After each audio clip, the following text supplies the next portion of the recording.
بسم الله الرحمن الرحيم الحمد لله رب العالمين والصلاة والسلام على أشرف الأنبياء والمرسلين نبينا محمد وعلى آله وصحبه أجمعين أما بعد. Welcome to our other class or another class of 99 ways of seeking happiness or being happy through the names of Allah subhanahu wa ta'ala. Last time we covered the name of Allah, Ar-Ra'uf, and today's two names that we will be covering is Dhul-Jalaal Wal-Ikraam and Al-Ghaniyy. Allah subhanahu wa ta'ala has mentioned this particular name in the Quran only two times, Dhul-Jalaal Wal-Ikraam. It means that He is the one who is the owner of majesty and generosity. It also means that He is the Lord or the possessor of glory and honor. It depends on how a person translates ikram. So that's why you will have both the meaning of generosity and honor. Whereas majesty and glory, you could say that they are synonymous to one another.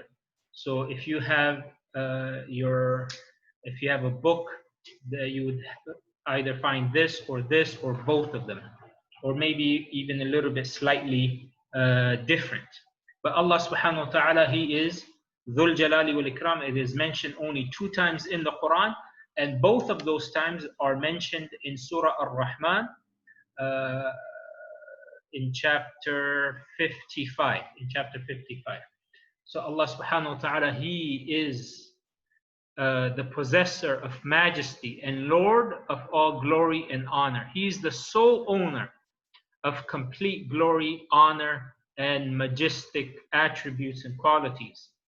To Allah belongs all praise, even if no one praises Him. So Allah subhanahu wa ta'ala, He is majestic and He is honorable, even if no one praises Him. And to Him belongs all glory, even if no one is left in the heavens and in the earth to glorify Him, to say, Subhanallah. Allah subhanahu wa ta'ala, He is how He is without having any need of any of His creation. And that is what we are going to talk about with our next name of Allah, Al-Ghaniyy. Allah, He says in chapter 55, verses 26 and 27 in Surah Ar-Rahman. Allah, He says, whatsoever is on it, meaning the earth, will perish, and the face of your Lord, full of majesty and honor, will abide forever. So what does this mean? This means that everything that Allah has created, including those that are created specifically to worship Him, such as the angels, the humans, and the jinns. Hence, you would not find anyone glorifying Allah.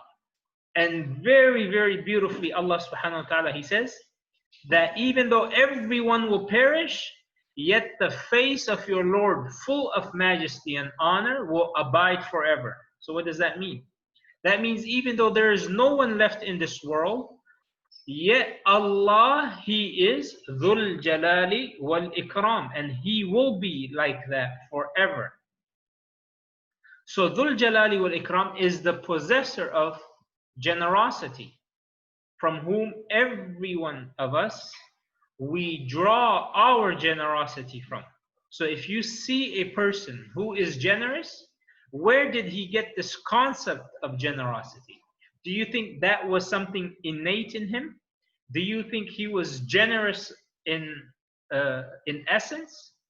Or was that he drew that generosity when that person, he heard about Allah subhanahu wa ta'ala being generous? And if he's not a Muslim and he's an atheist or a non-Muslim and he does not know that Allah is generous, then he has looked at others to the concept of generosity. and picked it up from them, hence picking it or drawing it from Allah subhanahu wa ta'ala. We would not know what is honor if it was not an attribute of Allah. We would not know what is generosity. We would not be generous. So if a person is generous, know you owe your generosity, this quality of generosity, to Allah subhanahu wa ta'ala, because we all derive and draw our attributes that we have from Allah subhanahu wa ta'ala. So if it was not for his generosity, we would not know what it means to be generous.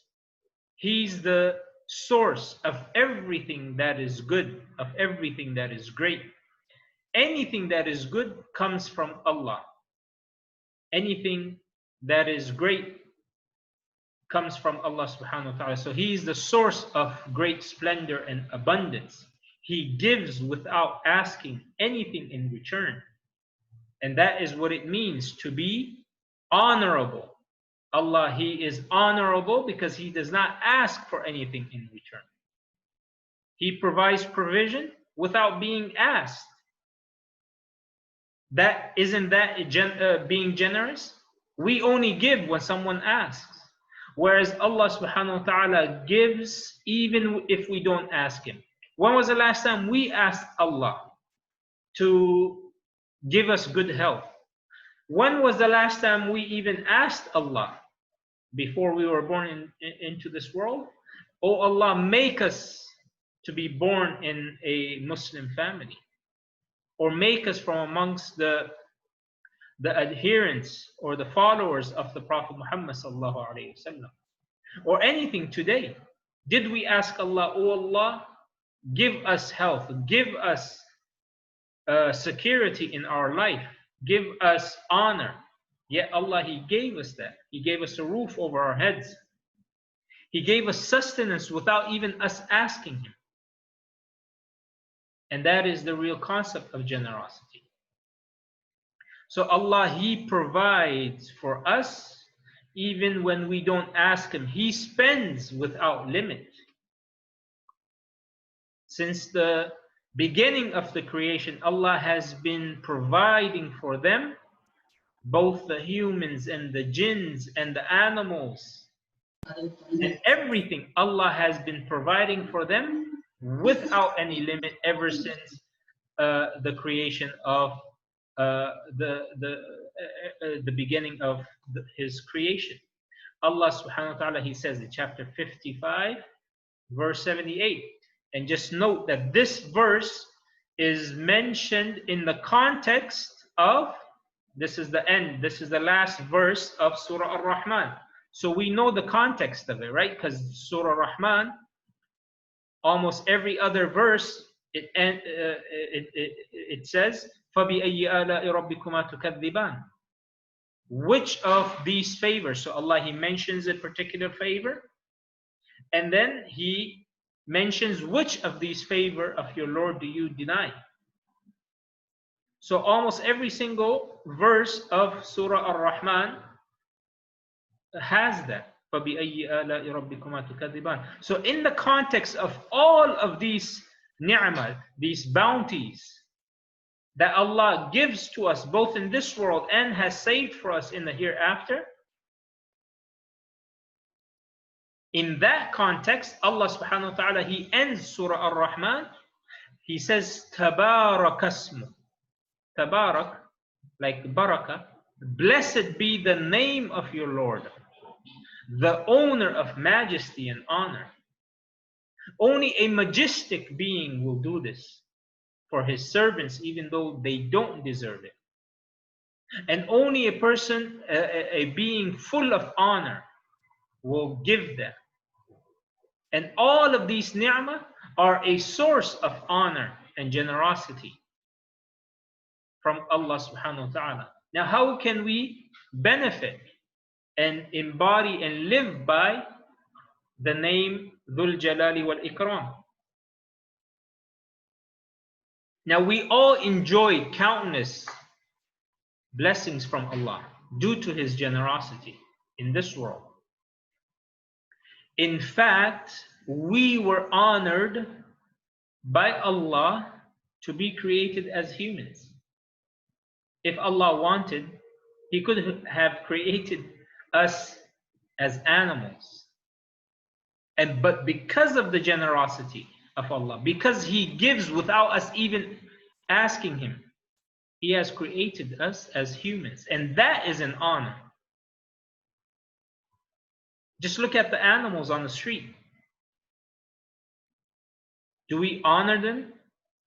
Do we give them? We don't even look at them. How many animals do you see being run over by cars? An ant. Do we even notice if we are walking over ants? We come with pest control into our house just to get rid of them. That's not honor. Yet Allah subhanahu wa ta'ala, He honored us without us even asking Him to be created as humans. He could have created us into a rock or any inanimate object for that matter. So Allah, He honored us and preferred us over many of His creation.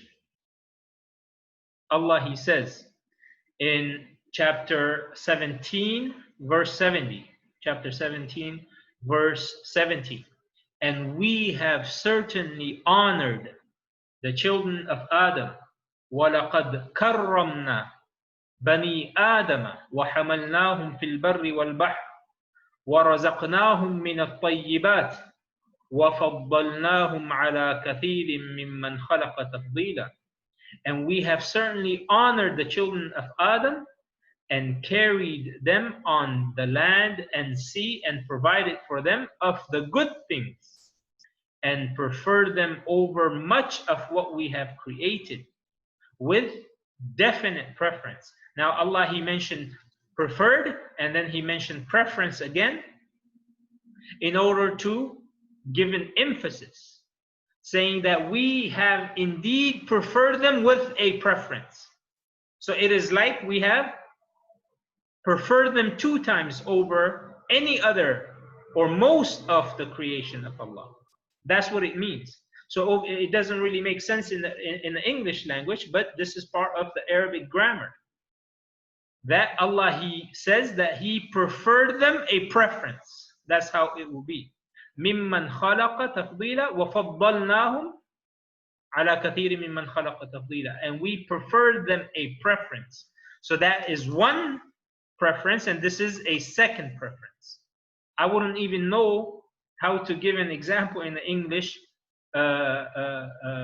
language. The only thing that comes to my mind would be, like, for example, I wouldn't even know how, because we don't talk like that. Maybe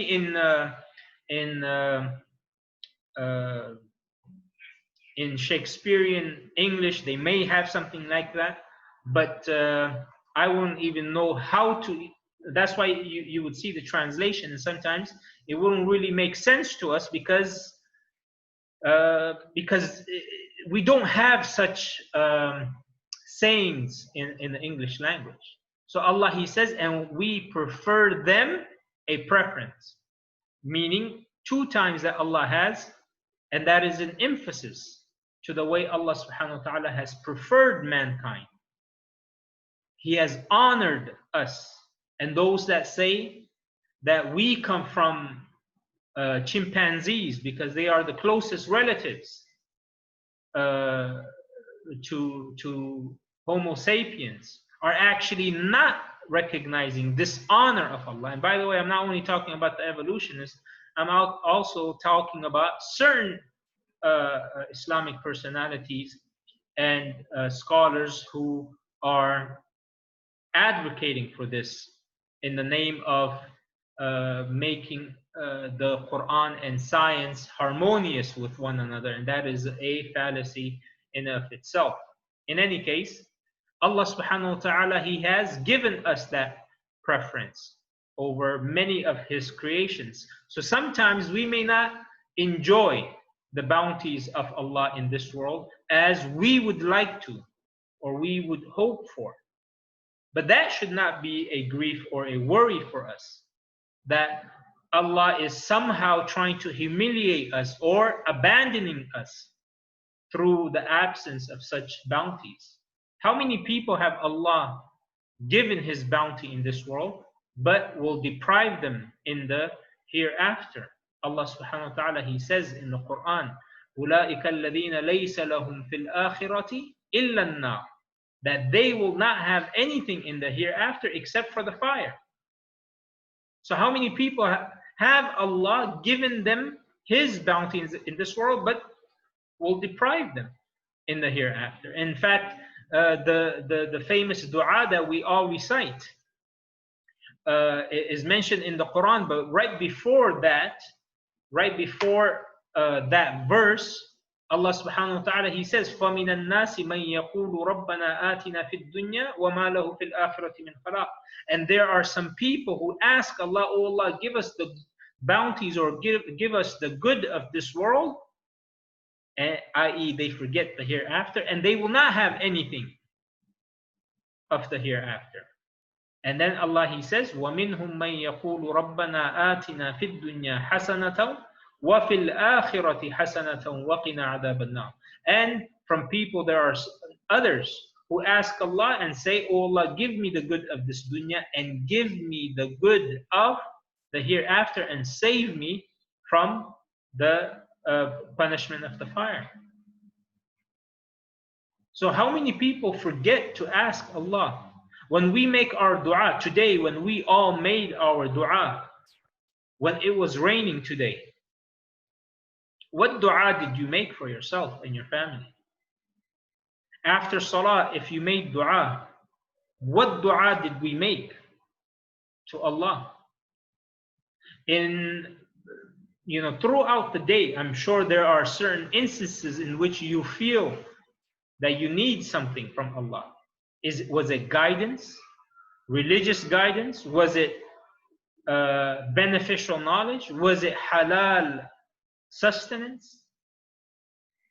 Was it that Allah subhanahu wa ta'ala makes your ending a good ending in this world? What was it that we asked? If at least 2 out of 3 of our du'as or supplication to Allah is not concerning the hereafter, then we need to recheck our du'as. Because if we pay attention to this dua, Allahumma Rabbana atina fid dunya. So that's one. Dunya is one. Fid dunya hasana. Wa fil akhirati hasana wa qina adhab an-nar. So we mentioned actually 2 things of the hereafter for every one thing of this world. So if you were to ask Allah of anything in this world, make sure we also ask Allah for at least 2 things that concerns our akhirah, such as guidance, such as being guided onto the straight path, whether that straight path means Islam in this world, and it could also mean being guided to cross the path over the sirat, the bridge over Jahannam, and to protect us from the punishment of the fire, to give us a good. If you are asking Allah for sustenance, ask Allah subhanahu wa ta'ala in a way that includes your akhirah. Oh Allah, give me good sustenance, halal, that I can use to help the poor and to spread your religion in a way that is pleasing to you. This is how we can make our dua, that we are seeking some of the bounties from Allah of this world and connect it with the hereafter. Otherwise, if we only ask Allah, then I'm afraid that we would not have, if we ask Allah only of this dunya, then I'm afraid that we would not have anything for us in the hereafter. So there's many people in this world that Allah has given them His bounties in this world, but they will be deprived of it in the hereafter. And how many have lived and continue to live a destitute, impoverished life in this world, but will be prosperous in the next? So what does Allah subhanahu wa ta'ala He say about these two individuals in the Quran in chapter 89, verse 15 and 16? Chapter 89, verses 15 through 16. And as for man, when his Lord tries him, and thus is generous to him, and favors him, he says, my Lord has honored me. But when he tries him and restricts his provision, he says, my Lord has humiliated me. In other words, Allah subhanahu wa ta'ala, He's saying, don't be like this individual. That when I give him, he thanks me and he says, look, Allah, He's honoring me. And then when I restrict it upon him, he says, my Lord has humiliated me. Because the bounties of this world, or the giving of Allah of anything of this world to His slave, is not a sign of whether it is an honor or a humiliation. Because if it was, then we could say that, look, the kuffar are being honored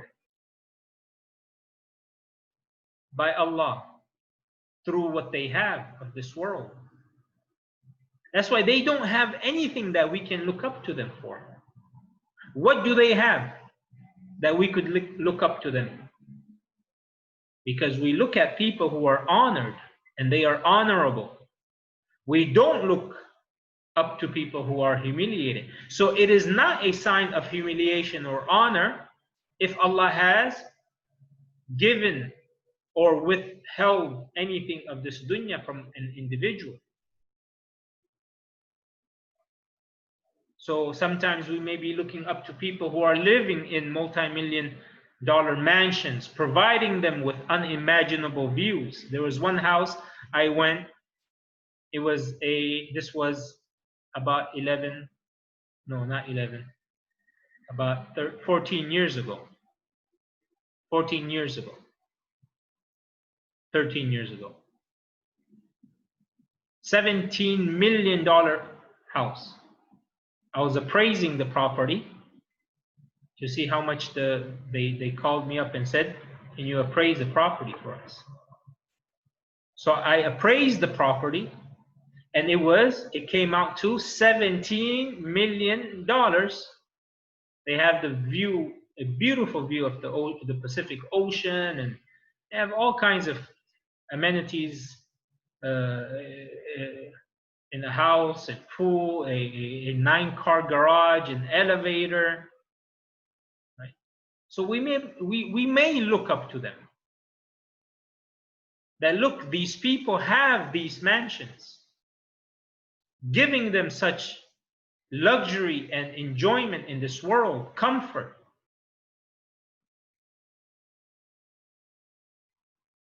Or we may look up to people who have been granted special privileges. They have connection. They come from a certain lineage.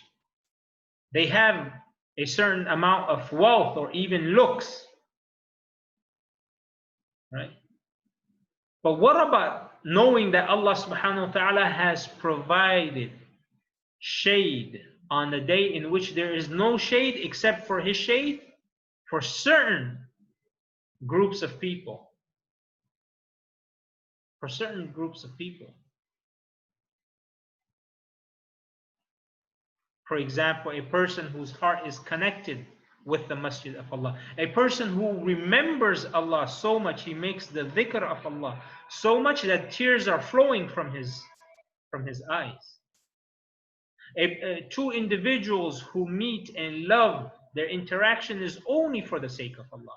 An individual who is tempted by a beautiful person to commit haram with, but they say that they fear Allah. Allah subhanahu wa ta'ala will give them that shade, give them that honor. Everyone will be looking up to those individuals. A mu'adhin who calls people while everyone is asleep, he calls people towards the masjid, towards salah. No one really knows who he is. They don't know his name. They don't see him. Yet this person will be honored on a day of judgment with the longest of neck. Why the longest of neck? So that way everyone can look up to him and see, oh, this is the person that we all missed out on, knowing who he is. Like, for example, you go to the masjid, you know who the imam is because he's the one leading the people. After salah, he turns around to face the congregation. Everyone knows him. He gives a dars, he gives a lecture, a khutbah. Everyone knows him, they see him. But the muaddin, especially those people who come in late, they don't know who gave the adhan or the iqamah. Right? For the most part. Yet everyone will be made to look up, because you have to put your head up, to look up to these people, because they were the callers to Allah. Wouldn't that be a source of honor for those individuals by Dhul-Jalaal Wal-Ikraam?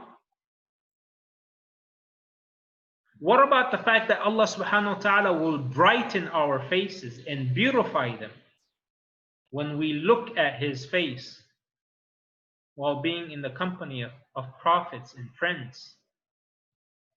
That is the source of honor.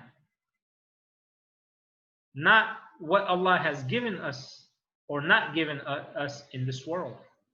Allah subhanahu wa ta'ala, He says in chapter 75, verses 22 and 23, some faces, and there's another translation, but I wanted to be consistent. So some of the translation put some faces, and other translation put many faces. Okay, it's still being correct. Whether it's some is many, it gives the same meaning. So Allah, He says, some faces that day will be radiant, looking at their Lord. When they look at Dhul-Jalaal Wal-Ikraam, their faces will be made radiant. And then Allah, He says in chapter 80, verses 38 and 39. Chapter 80, verses 38 and 39. Some faces that day will be bright, laughing, rejoicing at the good news of Jannah. You know, when you see a person who is extremely happy, whether a person has he passed the test to get into medical school, person got married on his wedding day, a person who has received the good news of a child, whatever it is, what do you see? You see that his face is radiant. Why is it radiant? Because all the blood rushes. I mean, this is the explanation in this world, not in the hereafter. Why do you see? Oh, you look at that individual and you're like, wow, your face is radiant. You look so happy. Because all the blood rushes to his cheeks. And therefore that brings out that radiance in his face. As opposed to a person who is so gloomy, who is so distressed, and he's pale, because all the blood has vanished from his, not vanished, but has left his face for the most part. They're trying to fight off the stress and anxiety that's overcoming him. So on that day, a person will be so happy because of the honor that Allah will give them, that they will be laughing with one another. Right? Just imagine, just take a second to imagine that scenario, that scene. Allah honors you with being the inhabitant of Jannah. And you find out that some of your friends of this world were also honored. What are you going to do? You're going to be laughing and rejoicing with them. Alhamdulillah, you made it. Oh yeah, I made it too. Now we're going. And Allah subhanahu wa ta'ala, He also says in chapter 88, verses 8 and 10, or 8 through 10.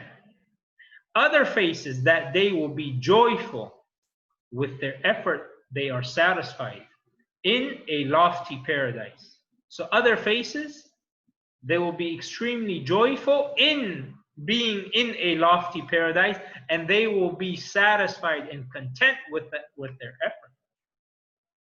Are we content with our effort? Are we content with the way we are worshiping Allah?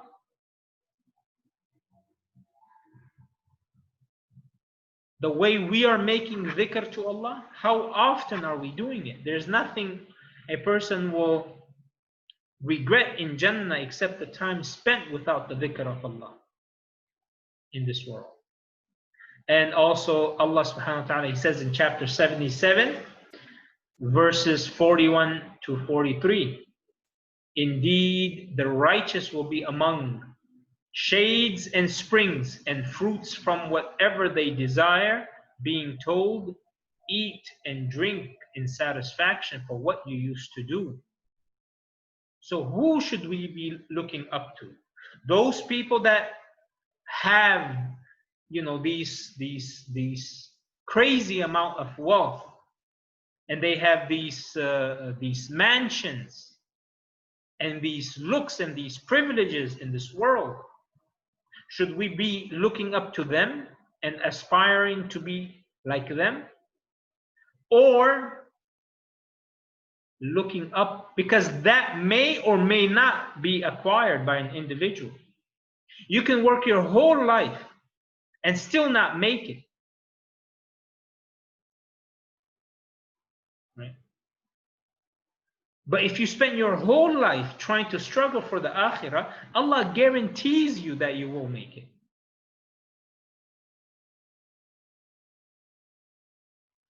So this world is made to be a struggle. It is not made to be a place that we are happy forever. It is not made to be a place that we are rich or healthy or to live forever.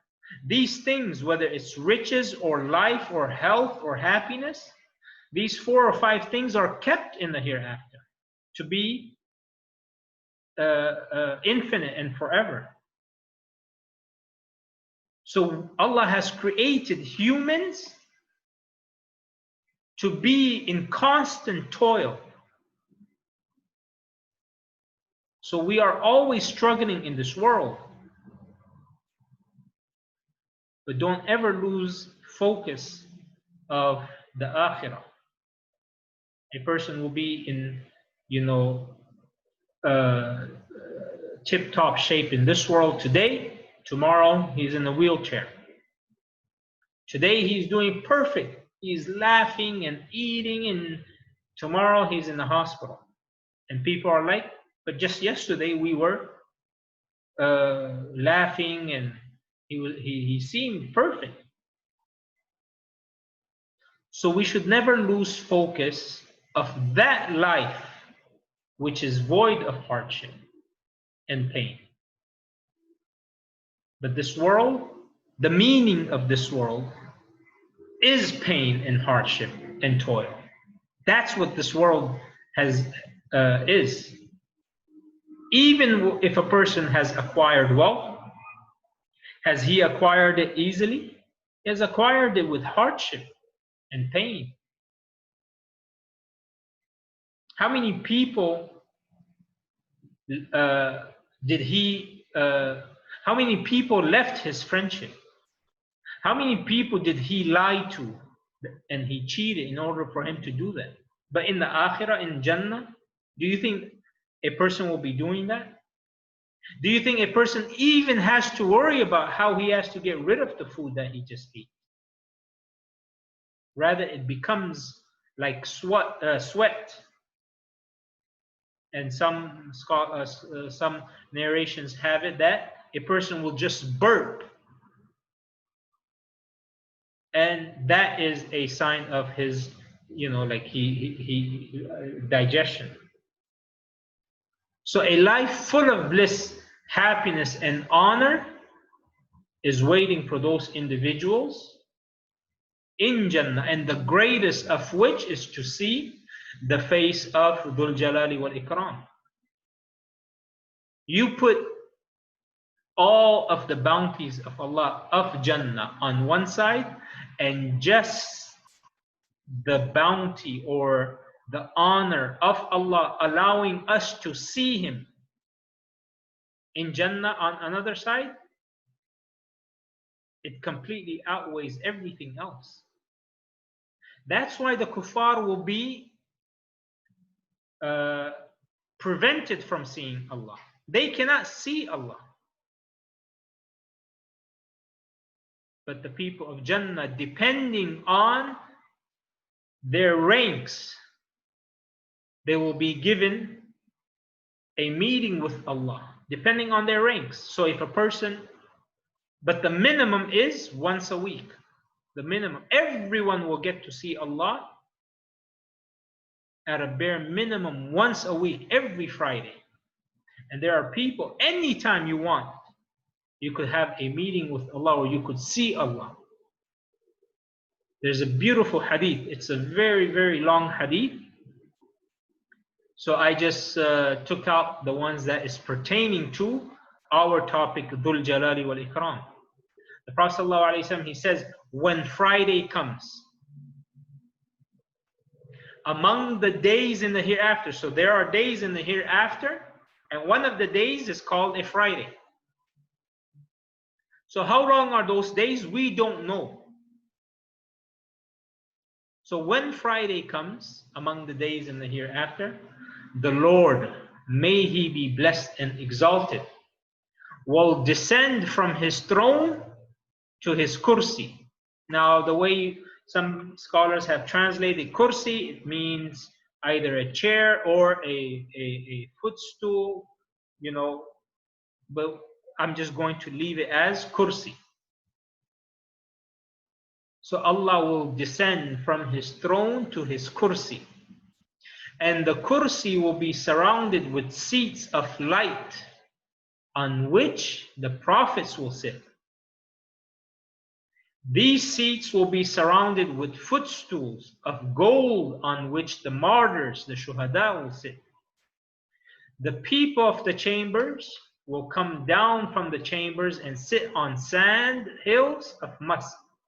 And those who sit on the sand hills will not think that those who sit on the footstools and seats are any better off than them. So absolutely no sense of jealousy or rancor or greed.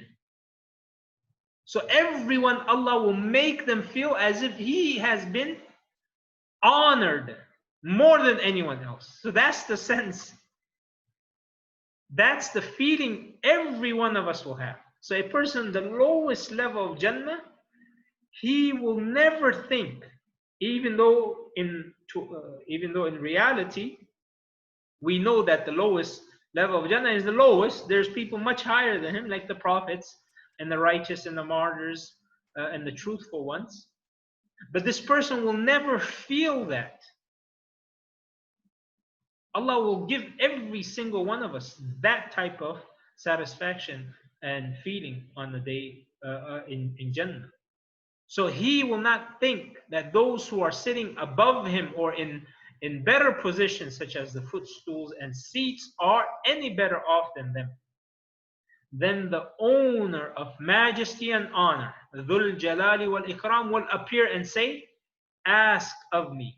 They will say, we ask for your good pleasure, O our Lord. They will say, O Allah, we only ask that you are pleased with us. He will say, it is because I am pleased with you that you are in my Jannah and you are honored. Then He will say again, ask of me. They will all say together, we ask for your good pleasure. He will ask them to testify that He is pleased with them. Then He will once again say, ask of me, and they will ask of Him until each one of them is finished.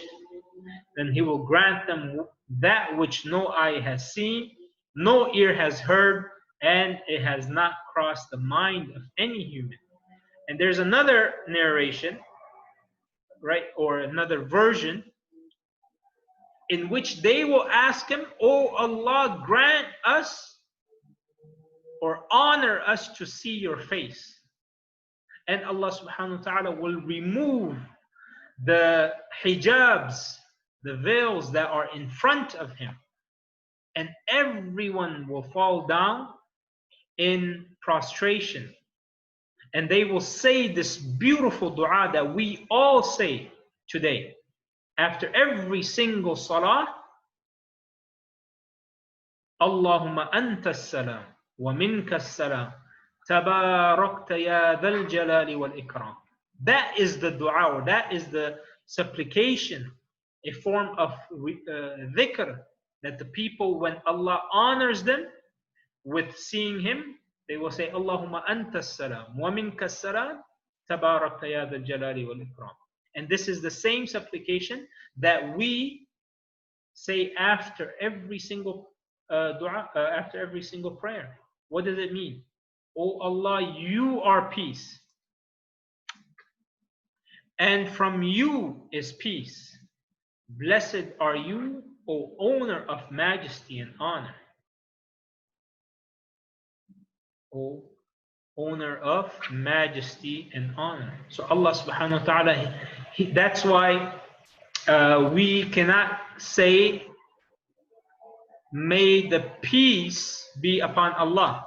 It's wrong, right? We cannot send salam upon Allah, because Allah, He is peace, and He is the source of peace. We would not know what is peace. We would not know what is peace if it was not for the fact that Allah, He is as-salam.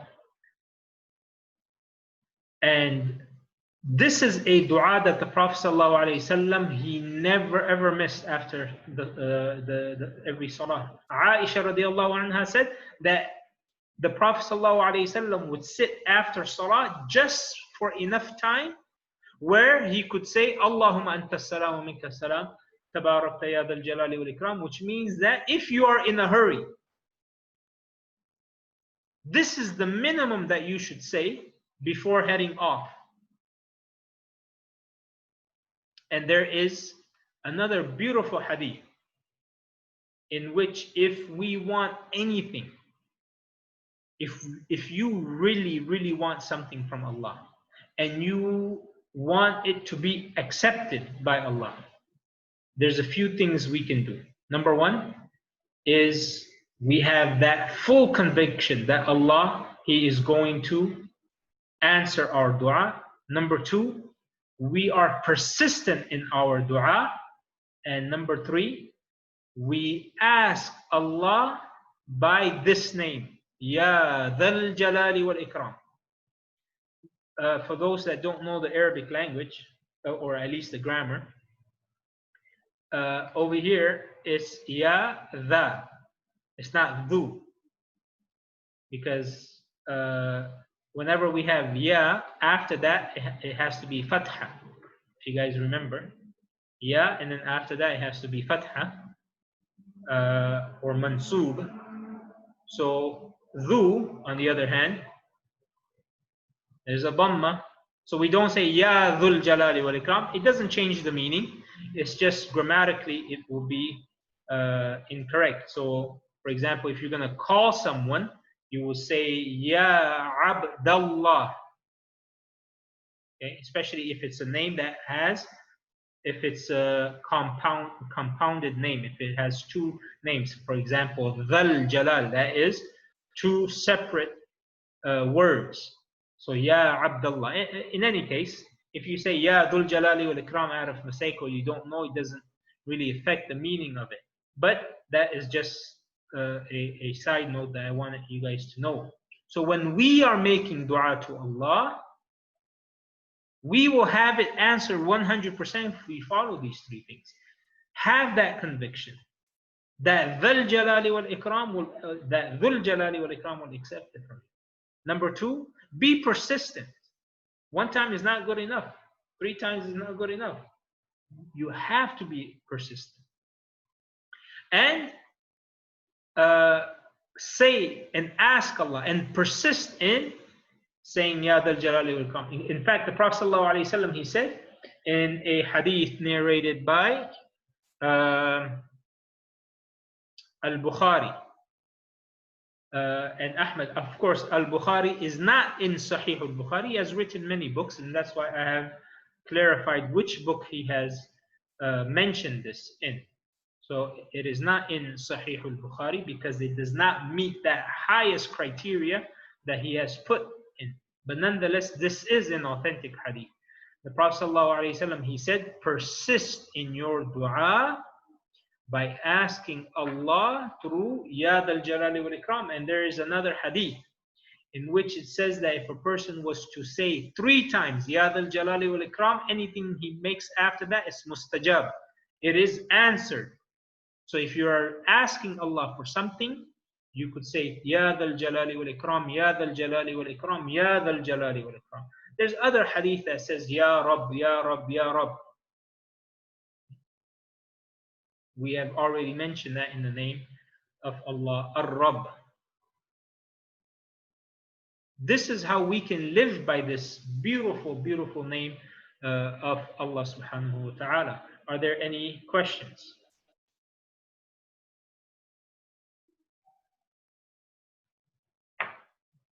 Moving on to the name of Allah, Al-Ghani. Al-Ghani.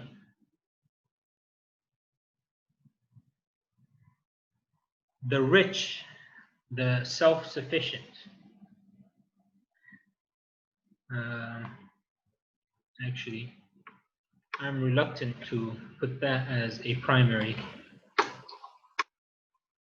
So the way I put it is, this is the primary or my preferred translation. And then this is secondary, meaning in some context, it can be translated as the rich. But the self-sufficient, we don't really describe Allah as the rich or the wealthy. I even saw one translation by them saying he is the wealthy. That is just, I don't blame them or anyone else for that matter, because we just don't know what else to put.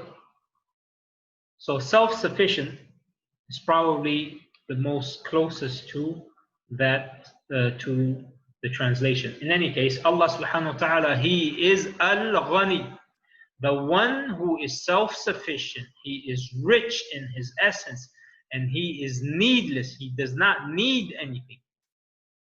He is beyond any need or want. He is the one without any need for anything or anyone. He's self-sufficient from everything and everyone. We all depend on Him while He depends on no one. He has provided. He continues to provide for all of us since the beginning of creation, without measure, and there is no defect or deficiency in His richness and bounties. Allah subhanahu wa ta'ala, He says in chapter 4, verse 131, to Allah belongs all that is in the heavens and all that is in the earth, and Allah is self-sufficient, praiseworthy. These two names are mentioned often in the Quran. So Allah, He mentions the name Al-Ghani with Al-Hamid.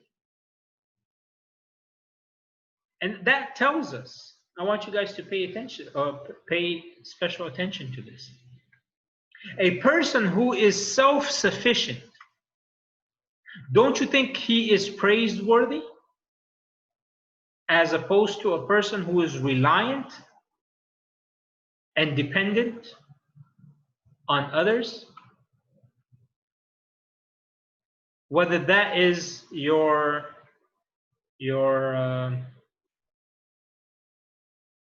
own children, for example. You have one child who is completely dependent on you, and you have another one. I'm talking about those who have passed the age of, dependency. Not little kids. Even with little kids, you have certain kids who wake up by themselves, who make their own beds, who even probably make their own food, or at least prepare their own food. They dress up on their own. They are independent. They're self-sufficient. They are not reliant. Isn't that a praiseworthy quality? So with Allah subhanahu wa ta'ala, Allah, He keeps on mentioning how He is self-sufficient, the praiseworthy. He is praiseworthy because He is self-sufficient. And His self-sufficiency is because of His perfect essence. So all of these names and attributes of Allah, they complement and they are complementary to one another. So Allah being self-sufficient, what does it mean? It means mainly two things. One, Allah does not want us or need any food, any drink from us. And the other meaning is that Allah, He is self-sufficient, meaning He does not need anyone of us to praise Him, to be grateful to Him, to worship Him, or even believe in Him. The glory of Allah is as it is without us glorifying Him or not glorifying Him. Meaning it doesn't increase or decrease. If the whole world comes together to be the most worst from amongst us, to be the worst as the most worst from amongst us, that will not decrease in the glory of Allah. And if every one of us become like the most praiseworthy or the best from amongst us, then that will not increase Allah in His praise or in His glory. So Allah, He is praiseworthy because He praised Himself. He's not praiseworthy because we worship Him. So, and why is that? Because He's self-sufficient. So He's praiseworthy because He's self-sufficient. And His self-sufficiency is praiseworthy. Does that make sense? So Allah, He is ghani, meaning He is, let me use another word, He is rich, where He does not need any one of us. He is self-sufficient. Whether that self-sufficiency, it's in every regard, even in our belief towards Him. That does not take away from the greatness of Allah. Allah, He is still Akbar. Allah, He is still Al-Kabir, Al-Akbar. He is great even if we don't believe, even if the people don't believe. So it is not as if He is Al-Ghani due to our testimony, due to our praise or acknowledgement, but rather to His majestic essence and His majestic qualities. Okay. Look at what Musa alayhi salam, he says to his people in chapter 14 verse 8. Chapter 14 verse 8. And Musa said, if you disbelieve, you and all the people on the earth together, then verily Allah, He is rich, owner of all praise. Again, I need to be consistent. Praiseworthy.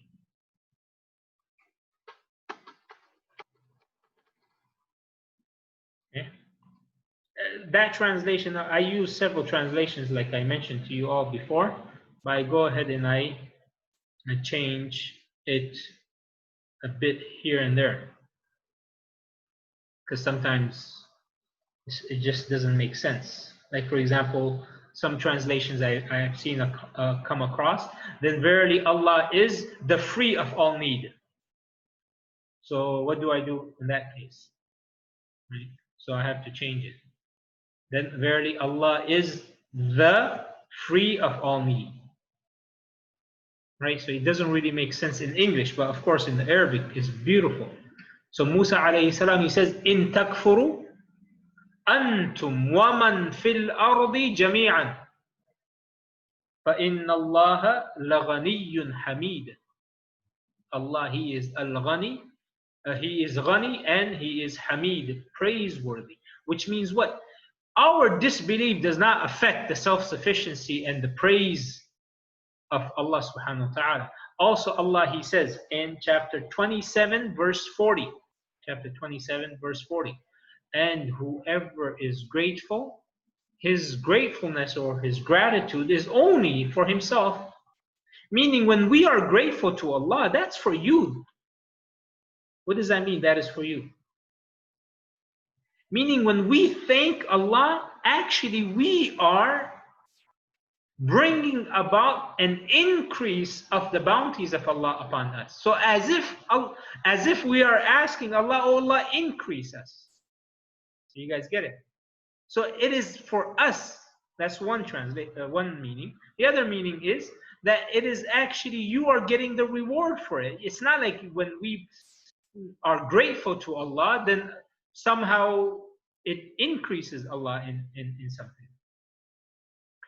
But whoever is ungrateful, and look at beautifully Allah, He says, وَمَنْ شَكَرَ فَإِنَّمَا يَشْكُرُ لِنَفْسِهِ وَمَنْ كَفَرَ. Kafar, of course, over here is the linguistic meaning. Kafar means to be ungrateful, but the technical meaning would be like, for example, whoever disbelieves. So that's not what Allah is talking about here. وَمَنْ كَفَرَ فَإِنَّ رَبِّي غَنِيٌّ كَرِيمٌ. Beautiful. He didn't put Hamid here. And whoever is grateful, you guys have to pay attention to these differences. And whoever is grateful. Grateful for what? For the generosity of Allah. His gratitude is only for the benefit of himself, because now Allah will increase him in his bounties. And whoever is ungrateful, then indeed my Lord is rich or self-sufficient and generous. What does that mean?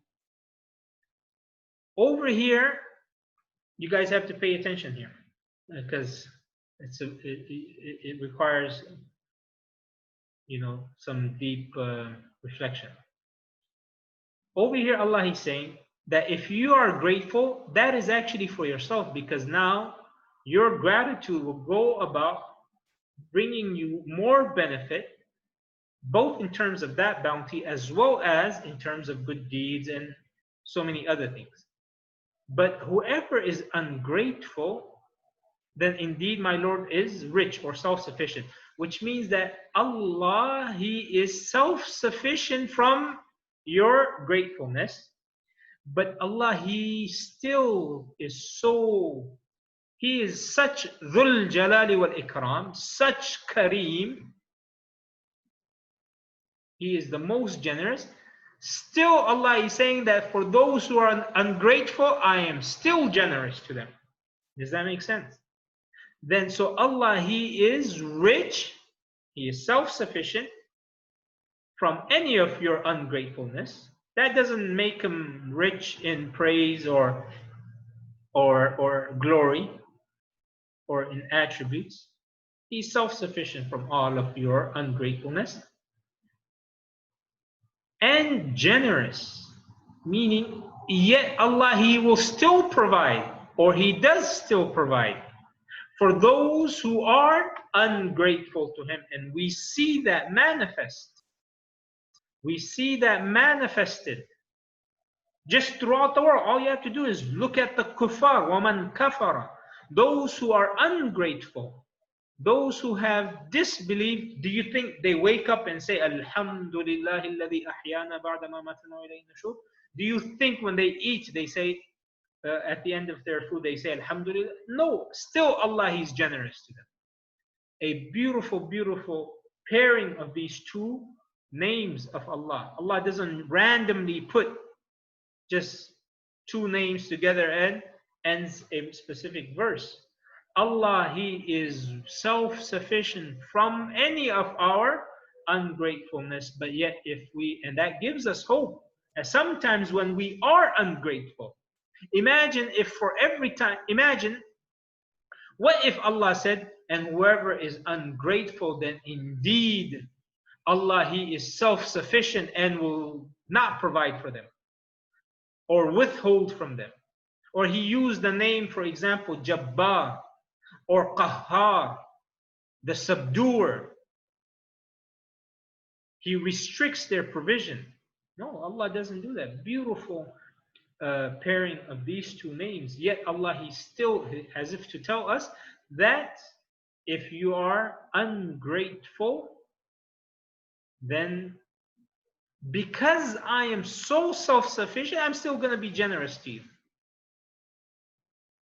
Which brings us to what I've mentioned earlier, that Allah, He provides for us without even us asking Him. And that comes from Dhul-Jalaal Wal-Ikraam, the same root letters as this Ghaniyyun Kareem.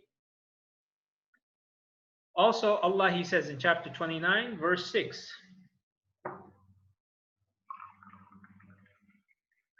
and whoever strives, he strives only for himself. Verily, Allah is self-sufficient from the alameen. What does that mean? What does that mean? It means if you do anything good for it, if you strive to do good, you're only doing that for yourself. Allah, He's self-sufficient from any of the good that you bring to Him. So for example, if we are fasting every Monday and Thursday, that is, you're striving for that goodness. That is for yourself. Allah does not need our fasting.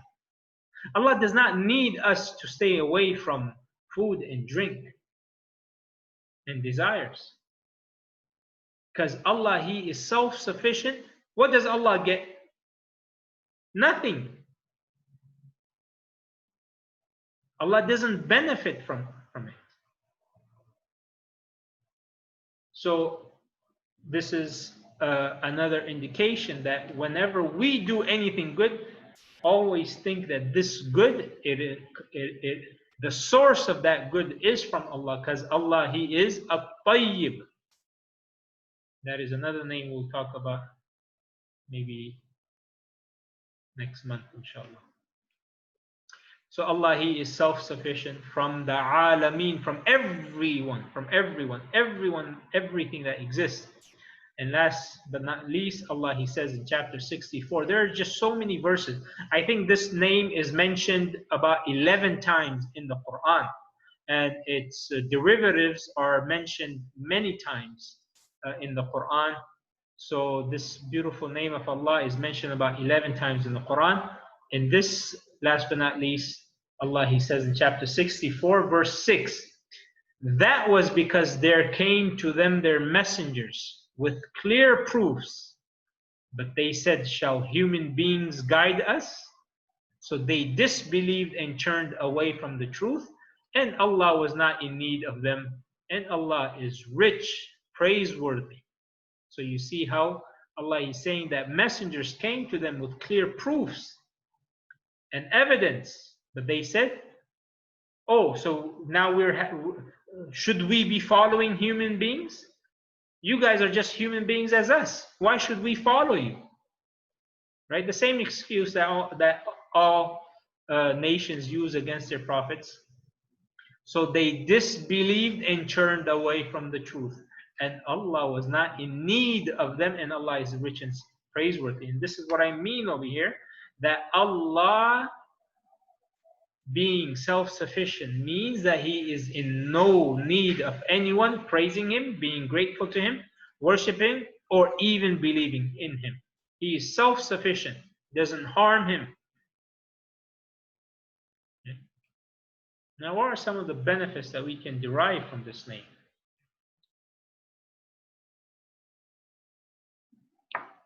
We all get frustrated. We're all in a state of helplessness, right?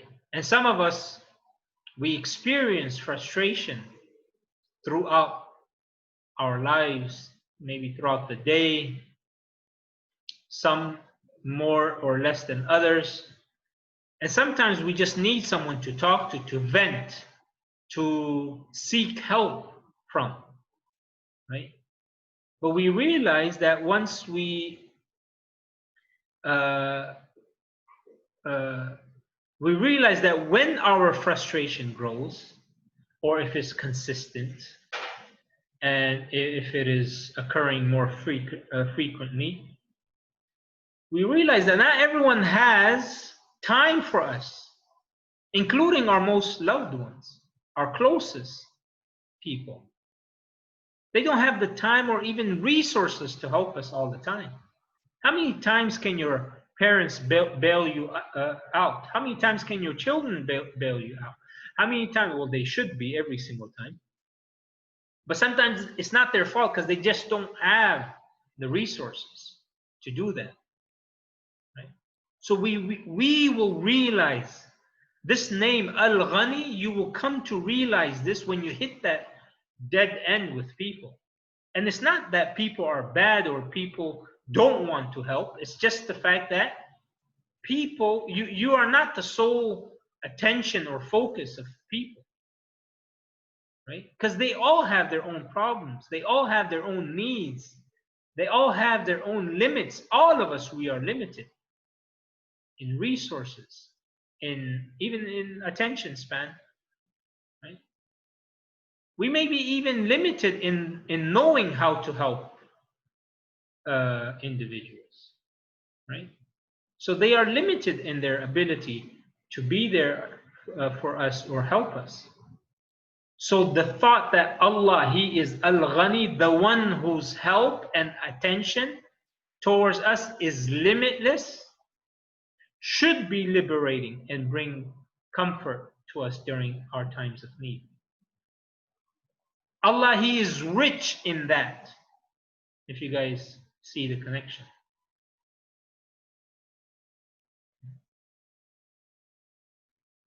We can have the attention or the Allah's focus upon us.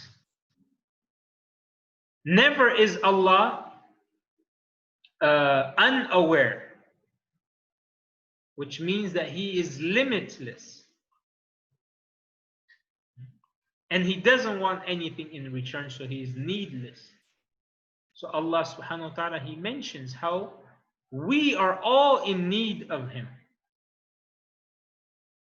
So all we have to do is turn to Him.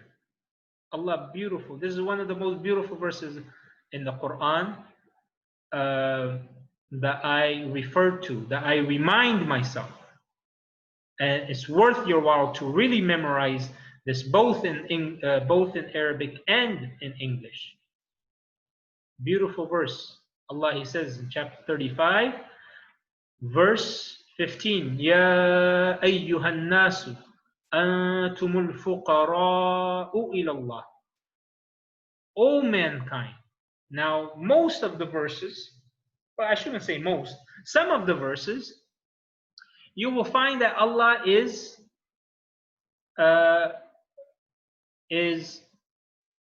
focusing His attention specifically to the believers. So when Allah wants the attention of the believers, He will say, Ya ayyuhalladhina amanu. Ya ayyuhal mu'minun, for example, in the hadith. But in the Quran is Ya ayyuhalladhina amanu, O you who have believed. But over here, Allah, He is telling all of mankind, everyone. Ya ayyuhan nas antumul fuqara. You're all fuqara, which is the plural of faqir. I don't know if faqir is in Malay language. I know miskin is, right? But faqir is actually worse than miskin. There's a fiqhi definition.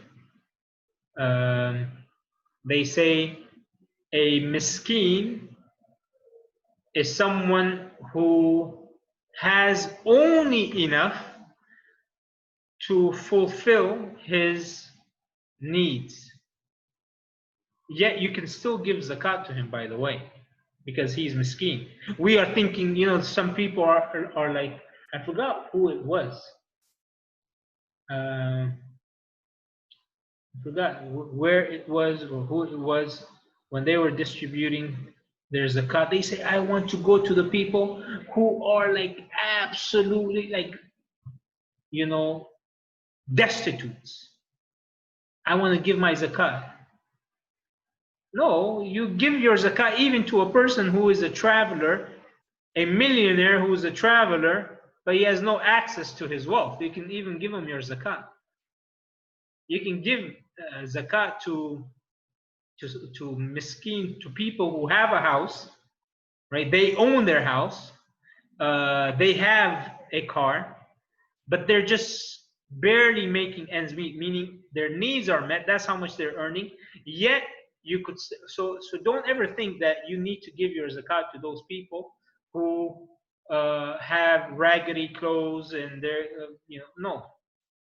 You can give your zakat to those. Of course, who have the preference, that's a different story. So faqir is someone who doesn't even have the means of who doesn't even have the means of meeting his needs. That's a faqir. And in another way of describing the difference, they say that a faqir is someone who has one meal a day, and a miskeen is someone who has 2 meals a day. These are just kind of differentiation that the scholars have made just to kind of give us a picture of the difference between the two. Nonetheless, Allah has mentioned in the Quran whom our zakat can be given to, right? And the first people that He has mentioned is the fuqara. And no doubt they do have a preference over the masakin. So what was I saying? Oh yes. So over here, Allah, He's using that word. Over here, the translation, I really didn't know how to translate fuqara here. So I just put, you are, so Allah, He's saying, O mankind, all of you are in need of Allah, meaning all of you are faqir, the absolute lowest economic status, the worst off. You are all fuqara ilallah, to Allah. While Allah, He is rich, the praiseworthy. He is self-sufficient. Antumul fuqara'u ilallah.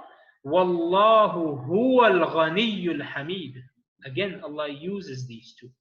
So if we look at the richness, the self-sufficiency of Allah subhanahu wa ta'ala, that should always make us turn to Him for help.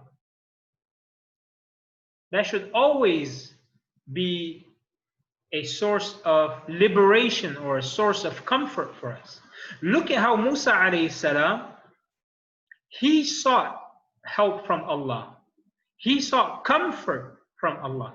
Remember, this is at a time when Musa alayhi salam, he fled his hometown. He went to Madian. He saw 2 women with their flock of sheep. They were being prevented from watering their flock of sheep. Musa alayhi salam, he's sitting down, he sees that from a distance. He goes and he helps, even though he is in need of help.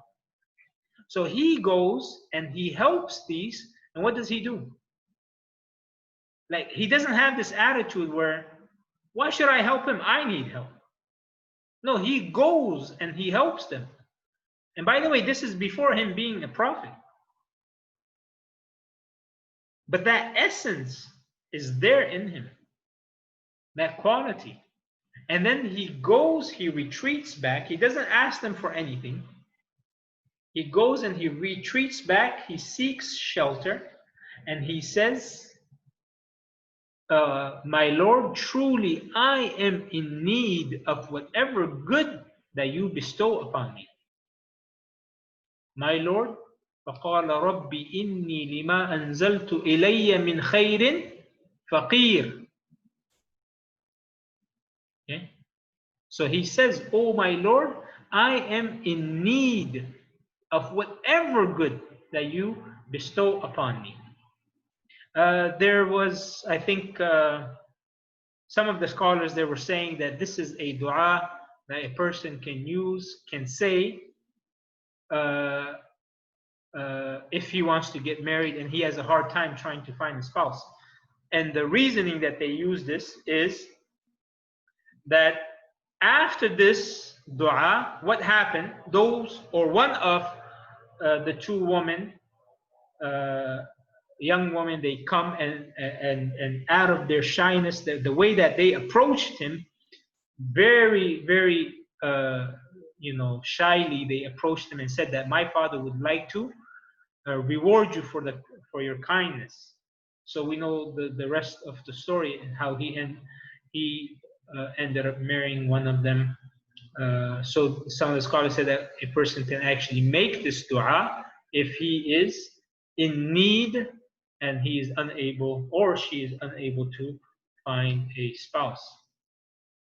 Allah knows best. I could not find a hadith. Maybe there is one, but if anyone has come across a hadith or an authentic supplication from a hadith that has this, then do let me know. So we are all in need of Al-Ghani. We cannot be self-sufficient from Al-Ghani. We need his help. We need his love and his acceptance.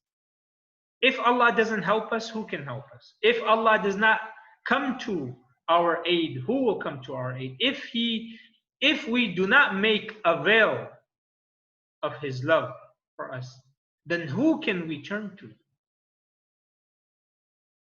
If we do not turn to him for our needs, then is there another Lord that we can turn to? Is there someone that is rich enough to fulfill our needs? That's why you will find you will find some people, most of whom are rich and wealthy, yet their hearts are void of Al-Ghani. You will find them being sad, heartbroken, and having this grim and pessimistic outlook. Global warming, the earth is going to be destroyed by humans, and if you go out and you shake someone, this virus, pandemic, corona. I'm being a huge skeptic, by the way, with regards to this whole pandemic that's going on. I think we're all being taken for a ride of our life. In any case, that's a completely different story. But you will find, who are the people? Most of the people that are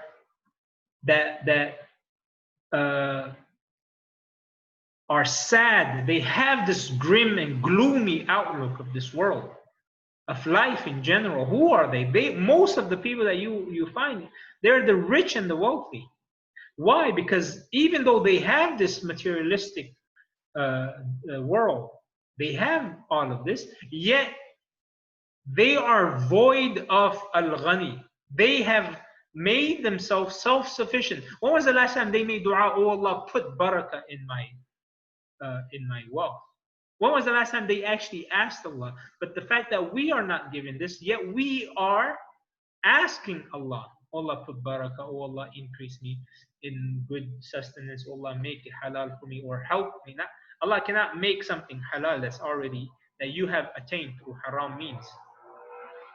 So forgive me for using that, but we do not say, oh Allah, make my rizq halal, but it is haram. The dua that we should be making, oh Allah, help me to get halal rizq. Do you guys understand the difference? So you will find these people who have made themselves self-sufficient from asking Allah. And what happens, even though they have been given this materialism, they are possessors of these riches, yet they are sad, they're heartbroken, they don't have anything. And one of the scholars, his name is Ibn al-Qayyim, he says something very beautiful. He says, truly in the heart, there is a void that cannot be removed except with the company of Allah. And in it there is a sadness that cannot be removed except with the happiness of knowing Allah and being true to Him. And in it there is an emptiness that cannot be filled except with love for Allah, and by turning to Him and always remembering Him. And if a person were given all of this world and what is in it, it will not fill this emptiness. So you will find these people who are trying to fill this emptiness through materialistic stuff.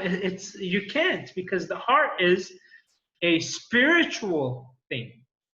By the way, heart and soul is when the heart is used in a spiritual way, it is synonymous with the spirit. It's not talking about the physical aspect of the heart. So sometimes you will find soul, sometimes you will find the word heart, because from a spiritual context, they're synonymous. From a physical, of course, a soul, we don't know where it is, what it is, except that it is a command from our Lord. Whereas the heart, we know where it is and we know what it's made out of. In any case, you will find people who have been given all of this, but yet because their heart is void of Allah, they are trying to look for something, yet they cannot find it. And that's why we hear stories of these people, some of whom have converted to Islam or reverted to Islam. We find where they say, I was listening to this, or I saw someone praying and I joined them in prayer and I found this happiness. They can't really explain it in words. And we, people who have been born into a Muslim family, we can't really understand it. But yet, they find this fulfillment, because the heart needs nourishment, just like how the physical body needs nourishment. So the moment we realize that we need Allah and we cannot do without Him, we cannot be self-sufficient from Him, it will make us self-sufficient from asking anyone else. And that is honorable. That is honorable. That is true happiness. When you depend on Allah, but you are self-sufficient from asking anyone else. Sahaba, they reached that state of self-sufficiency from asking people. They even said that if our stick falls from us and they're on top of a camel, they would actually not ask anyone. They will not ask anyone to hand them. Someone who is walking, they will not ask them, "Can you give it to me?" They would make their camel kneel, get down, pick it up. You know how long that takes, right? Making your camel kneel and then trying to make it get back up. It's not an it's not an easy task. Takes a few minutes for that to happen. Yet they became self-sufficient from even to that degree.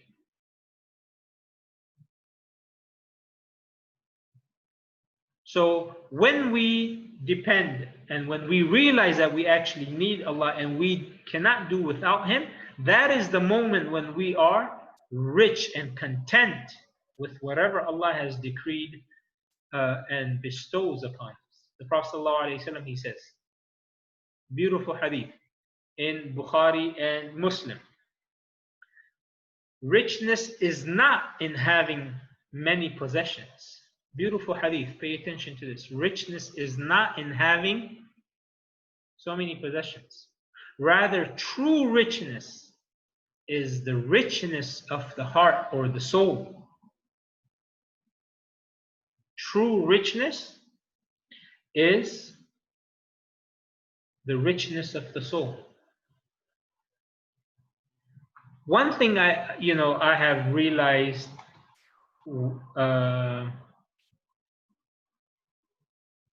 just pondering, and also from experience in working with people and humanitarian aid, is that sometimes we are the cause of sadness to ourselves, no other external factor. Sometimes we are the cause of sadness. It's not because you have less of this or anything like that. It's just your mindset. So sometimes we are the cause of sadness to ourselves. Sometimes we excessively worry over this world and its materialism. But yet, if we were to reflect upon what Al-Ghaniyy has actually enriched us with, we should feel, if we were to really reflect, we would realize how rich we are. Beautiful hadith, beautiful hadith. Pay attention to this. The Prophet ﷺ, he says in Hadith At-Tirmidhi, whoever amongst you wakes up secure in his property, healthy in his body, and he has his food for the day, it is as if he were given the entire world. What else more do we need? Again, the Prophet ﷺ, he says, right, look, the first hadith he said that the Prophet, he said, richness is not in having many possessions. And that's why you have people, actually psychologists and other, writing books and talking about minimalism, living with the absolute minimum. There were some people who were talking to us, and they're saying how before they used to have like everything. They used to have like a 3,000 ringgit coffee machine in their house. They used to have fancy sofa. Now they don't have any of that. They're living a minimal lifestyle. There are actually books coming out with that. How to live a rich or a happy, minimal lifestyle. And the conclusion is, when I live very simple, when I live just minimally, I actually find happiness in that. Maybe I should be including that here, just remember. So that is what the Prophet ﷺ said, that richness is not in having many possessions, rather true richness is the richness of the soul. And in this hadith he says, whoever among you wakes up secure in this property. So today we all woke up. Were we all secure in our property? Did we have the fear that, hey, what if some thieves come and breaks into our house? Do I still have my like, alhamdulillah, Allah has blessed us with a country, with a society in which we wake up secure in our property. We don't have bandits and thieves running the streets trying to rob us. Did we wake up healthy in our body? Or did we wake up in a hospital? No, alhamdulillah, for the most part, we were healthy. We were healthy enough at least to sit in front of our computers and listen to this. We were healthy enough to pray our salah. We were healthy enough for us to walk around. Right? The small things here and there, right? We all have those. But overall, alhamdulillah, we're all healthy. Did we have food today? We all had food today. That it is as if we have the entire world. So what are we complaining about? What are we worried about?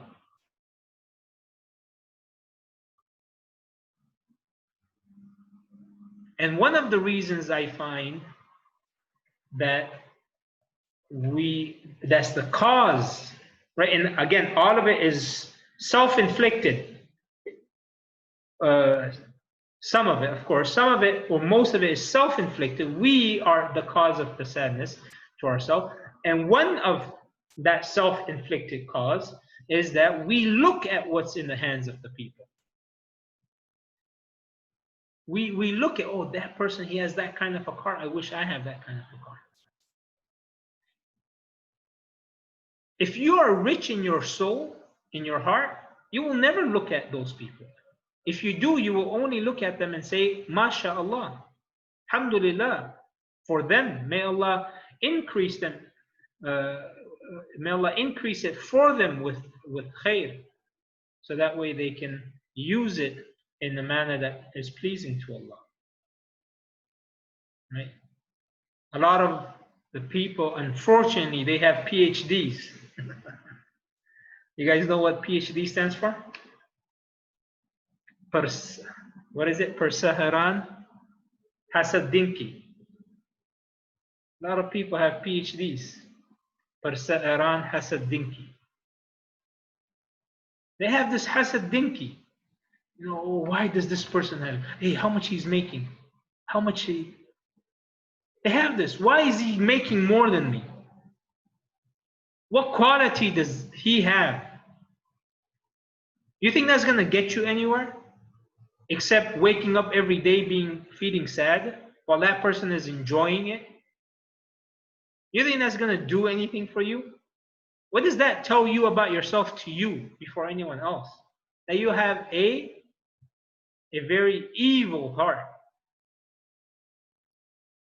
To have hasad dinki comes from an evil heart.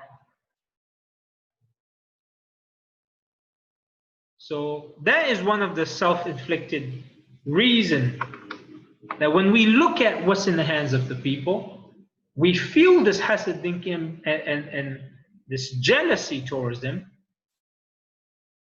And that makes us both sad and ungrateful. And Allah, He is self-sufficient from any of our gratitude. So what should we do? Look at what Allah has given you in this world and has kept for you in the hereafter. And you will not have anything in the hereafter except for the fire if you have hasad dinki, because nothing destroys. There's an emphasis. Nothing destroys your good deeds the way hasad dinki does, the way jealousy and rancor does. Nothing. So all of the sadaqah and khair and generosity and good akhlaq you may have, all of that is ruined. It's destroyed the way fire destroys dry wood.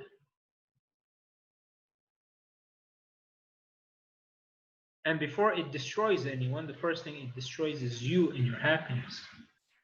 Allah, He says in chapter 6, verse 133, and your Lord is rich, full of mercy. وَرَبُّكَ الْغَنِيُّ ذُو الرَّحْمَةِ. And your Lord is rich, full of mercy. If He wills, He can destroy you and your place, and in your place make whom He wills as your successor. Meaning, if Allah wills, He can replace you with people other than you, as He raised you from the seed of other people. So Allah, He is rich and full of mercy. He doesn't need any one of us. He doesn't need our thanks and our gratitude. This is all I have. Let me just make a note.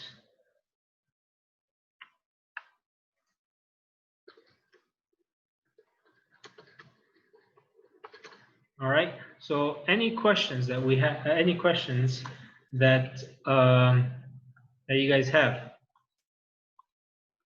Any questions? All right, inshallah, then we call it a night. May Allah subhanahu wa ta'ala, we ask Allah through His beautiful names, Ya Dhul-Jalaal Wal-Ikraam, Ya Dhul-Jalaal Wal-Ikraam, Ya Ghani, may Allah enrich our hearts, may Allah honor us and bestow upon us His honor and His generosity and His bounties in this world and in the hereafter. May Allah give us contentment. May Allah give us happiness. May Allah give us the richness of our soul. May Allah always make us from amongst those who glorify His praise, who praise Him, that always give Him thanks, that believes in Him, that never waver in our belief towards Him. May Allah subhanahu wa ta'ala grant us the honor of seeing His face in Jannah along with the prophets and the righteous and the martyrs. May Allah subhanahu wa ta'ala make us from amongst those who cross the bridge of Sirat over Jahannam with the speed of light. May Allah grant us the shade on the day in which there is no shade except the shade of His throne. May Allah make us from amongst honorable individuals, living a life that's fully dependent upon Allah, yet self-sufficient and independent of the people. May Allah give us the ability to always help the people and be a means of comfort for them. May Allah forgive all of our parents and our loved ones and our relatives. May Allah have mercy upon them, make their graves from amongst the gardens of Jannah. May Allah unite us with them in Jannah along with the prophets. May Allah accept our deeds and give us ikhlas and remove every form and seed and strain of jealousy and rancor towards one another. May Allah protect the Muslims all over the world. May Allah grant them self-sufficiency. May Allah grant them guidance to spend from the bounties of Allah in a manner that is pleasing to Allah. May Allah give us health. May Allah give us security within our houses, within our professions. May Allah give us health and grant us health so we are never dependent on people to take care of us. May Allah subhanahu wa ta'ala put barakah in our wealth. May Allah save us from the fire of Jahannam, save us from the punishment of the grave, save us from the trials and the tribulations of life and death, and save us from the trials and tribulations of the grave, and save us from the trials and tribulations of Masih al-Dajjal. Remove this pandemic from all of the Muslim countries, from all of mankind throughout the world. Subhanallah, bihamdik, nashhadu an la ilaha illa anta, nastaghfiruka wa natubu ilayk. Rabbi ighfir warham wa anta khayrul rahimin.